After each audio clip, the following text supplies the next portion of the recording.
fuel consumption versus levy collected. We have data here from the Kenya National Bureau of Statistics. They are telling us 2018 when you revised this, and I'm not happy when I'm saying you revised this because you are Kenya and you are KERA. We wanted to address KRB. When you revised this, the number of registered vehicles in Kenya in 2018 was around 2.7. There about 2016, that was not 2018, 2016, 2.7 million. The last data by the Kenya National Bureau of Statistics, which was this is year 2021, registered vehicles, motor vehicles in Kenya was 4.3. So we want to see this difference. There must be increase in collection. So this one wasn't captured in that rationale. We want to see this. We are just talking about motor vehicles. We are not talking about electricity, which also consumption has gone high since more families have been connected to power. And we know part of our electricity is produced through the use of fuel. The last thing, and this one I'm saying without fear, from our interactions from the citizens of the coast region, the same thing that we are fighting, opulence, corruption, mianya, it is evident. When you go to EACC, the cases that are in court affecting KERA, I know they are your colleagues. The cases that are in court affecting Kenya, Kura, and the figures that are being mentioned, it doesn't justify any increase because it's like tunatafutia Murkomen saa ingine zenye ako nazo zinatosha. These are not my words. A report by the defunct Kenya Anti-Corruption Commission before it became EACC in 2006 identified the following things that are hampering development or infrastructural development in this country. First one, procurement irregularities. These are things that we are saying, if you sort these out, then we won't need to increase this fuel levy. Irregular variation of contracts in terms of cost, specification, and scope of work. Use of substandard materials. Engineer Kera, you are here. I'm happy. Tuangalie tu barabara ile imejengwa juzi. 2 years down the line, imeanza maintenance. Hata 1 year. Ile Bamburi connecting to the old Mombasa Malindi road. You know it very well. Because kazi inafanywa vibaya, then we demand for maintenance fee. After a few months or so. Diversion of project materials and other resources. False exaggerated claims against the contractors. Conflict of interest. And this one we have a problem. I think the next place we are landing is Kwale as the civil society, because the problem we have with these monies, we've been fighting MPs on CDF and they are hiding under CDF. But right now, most of the MPs in Kenya are contractors who are working with KERA. It is known all over. I'm saying Kwale because we have a dossier for Kwale that we need to release very soon, pertaining several MPs there. Allegation of bribery at Weybridges involving the ministry officers and the police. Hao ni wengine wanatuharibia barabara, alafu gharama yetu ya maintenance inaenda juu. In conclusion, we are rejecting this proposal in totality, since it is a slap on the faces of Kenyan citizenry. Kenyans already are suffering from harsh economic times, and the levy will worsen the situation. There is something on your objectives, on the objectives or rationale, whatever document that was given out. They are talking of how this thing won't affect households. But we don't need a calculator, we don't even need education, we know our country. Transport determines cost. Electricity determines cost. Apart from taxes, the other thing that is chasing investors from here is the cost of electricity. Anyone in business knows this. Na kama ya nyumba inatushinda ya tokens, so tukiongeza hii itakuwa aje? Let me stop there. I want to invite my landlord friend Munira. She has two questions to you. Asante. Good morning once more. I'm Munira Ali from Hakiet Organization, Gen Z, reshaping the dynamics of civic engagement. And their mission is to forge a path towards a more equitable and participatory society. And their mission and goal is just one, to be heard. And you've all heard that. And time and time again, we as civil society organizations, we as Kenyans have underscored the significance of meaningful public participation, meaningful consultation. So I have two questions to you. What measures are in place to ensure transparency regarding public feedback will be compiled, analyzed, and integrated into the final decision-making process by KRB? And lastly, what provisions are there for ongoing engagement with the public beyond this first consultation to monitor the impacts of the levy increment to address emerging concerns? Thank you. Amount of money that they have collected and the amount of money that they have dispersed to various implementing agencies.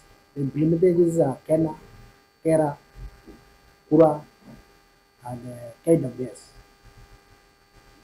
The road implementing agencies. So they have been publishing those informations and they will continue publishing it. Apart from that one, maybe apart from in terms of the transparency, all the road implementing agencies, they are audited by independent auditors, private. That's what of Coopers, civil engineering consulting firms, and these certified public accountant. They're in consortiums, so they have hired professionals who are from private sector, not from the government. So I can see that from that angle, there is that ARB they have put in place. They have put in place measures, maybe on how to track the money that has been collected and the way it has been utilized. So maybe that information, maybe going forward, most likely maybe if they can now after that audit, maybe that information should be available to the public. Will be taken into account, and an assessment will be made depending on the threshold that has been put, that if this kind of response is at this level, then the decision to do the increment can be done, or the decision not to do the increment can be done. But it's assurance that it will affect all the stakeholders nationwide, and whatever that threshold is will give the decision whether to increase or not increase. That is the essence of this public participation. In addition to that, mine is, I just want to add on the rationale for the increment. From my experience where I sit, from independence, there were 14,000 kilometers of road network. In the last 10 years, there is a total of 10,000 kilometers of road network that has been added. So now these total kilometers have gone to 24,000 kilometers. There is pressure from the public to maintain existing roads, gravel roads and tarmac roads. It has been realized that the budget that we get is not sufficient to maintain this 10,000 kilometers that has been offloaded into the system. The money that is there cannot handle in terms of maintenance needs alone these new 10,000 kilometers.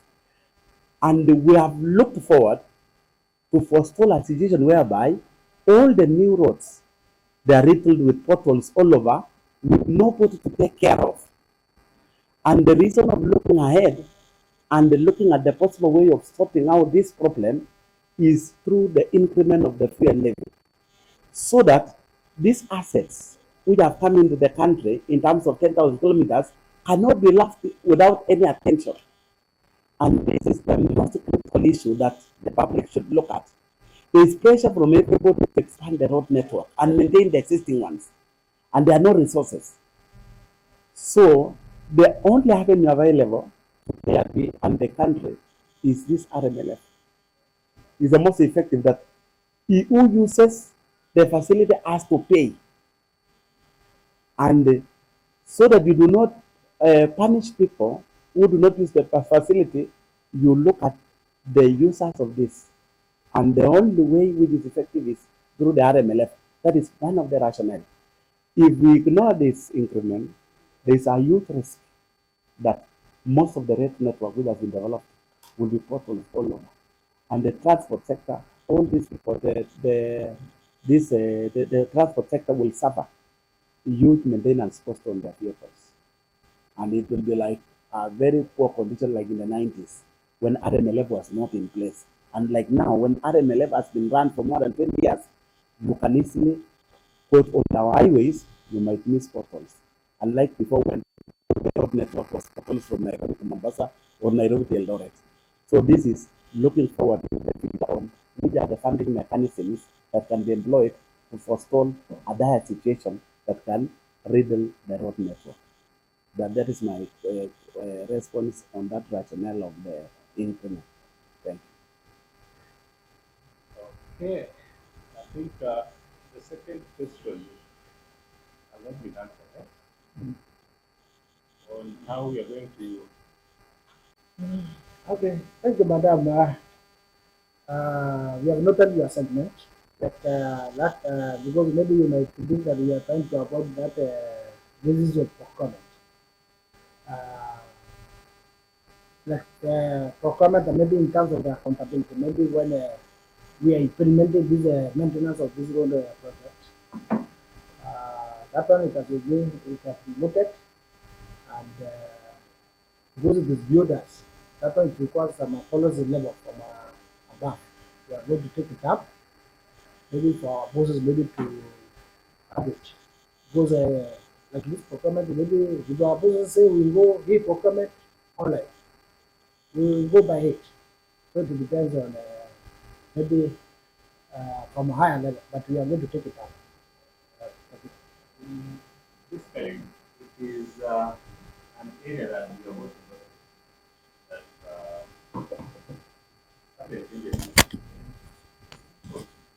And the discussion is on. It's a discussion that is on, and we are hoping at some point we should be able to resolve some of the areas of weaknesses that we have noted from the lessons that we have learned in the past.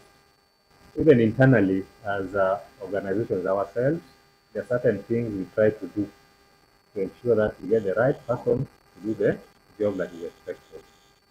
But that may not be enough. We need more to be done. Yes.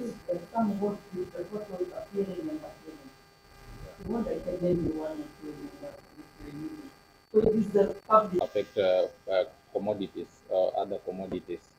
And as AGC and member, I represent AGC, and some member feedback was that after increasing this levy, it will end up, the cost will end up being felt in other commodities in such a way that it will increase cost of production. In the end, it will affect commodity prices for this case.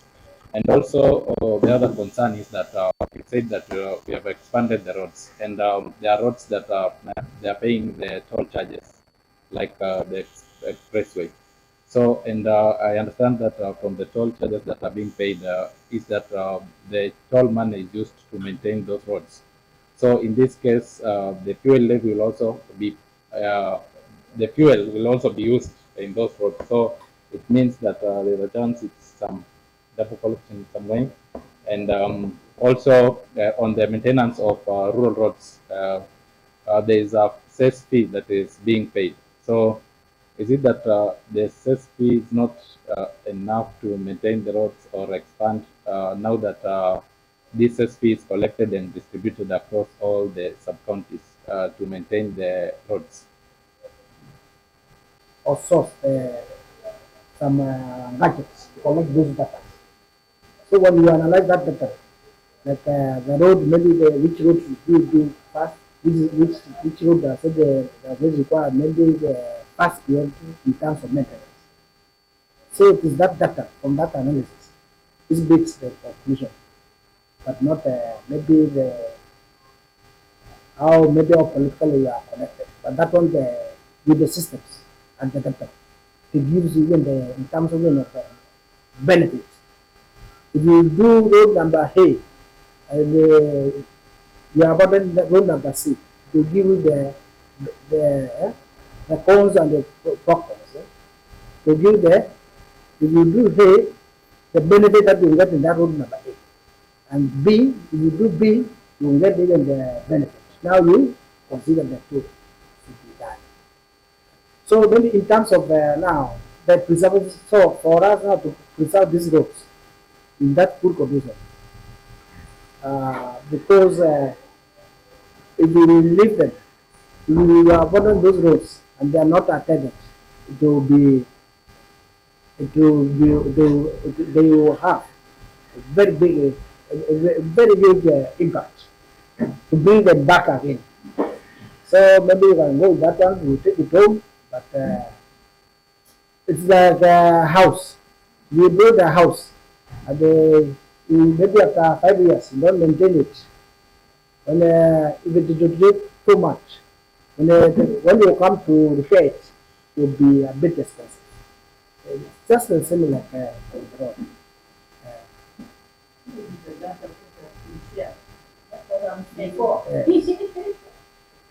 Holding maintenance, and that is what has been continuing on most roads.